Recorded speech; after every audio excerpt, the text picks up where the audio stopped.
సపోటా మొక్కకి మట్టి పోద్దామండి. మట్టి సరిపోలేదు, అందుకని ఈరోజు అన్ని రకాలు కలిపిన మట్టిని పోసేద్దాము.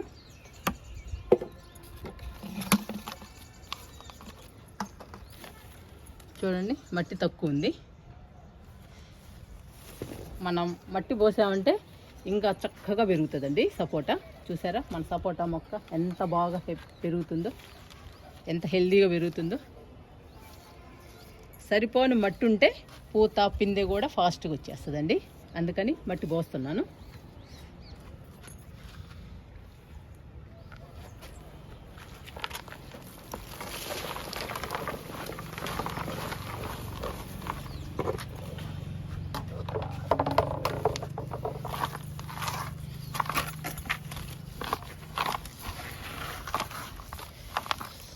ఇంకో బొచ్చు కూడా పోసేద్దాము.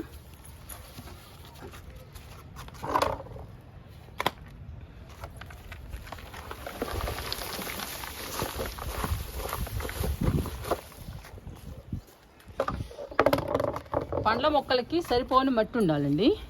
మట్టి సరిపోకపోతే పూత పిందె రాదు. పూత పిందె రావాలి అంటే మట్టి సరిపోని ఉండాలి.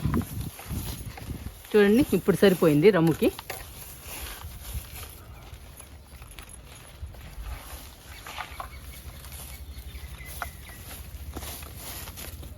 మట్టి పోసేసాము సపోటా మొక్కకి.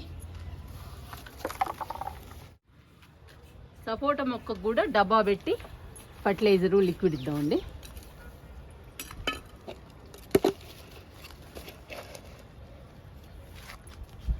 ఫస్ట్ కిచెన్ వేస్ట్ ఫర్టిలైజర్ ఇద్దాము. సపోటా మొక్కకు కూడా పూత పిందె రావాలండి. వెయిట్ చేస్తున్నాను ఎప్పుడు వస్తుందని.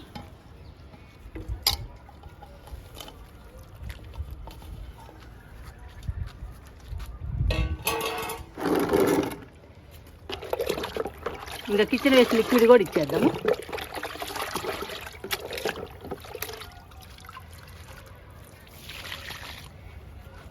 ఇలా ఇస్తూ ఉండాలండి మనం పండ్ల మొక్కలకి.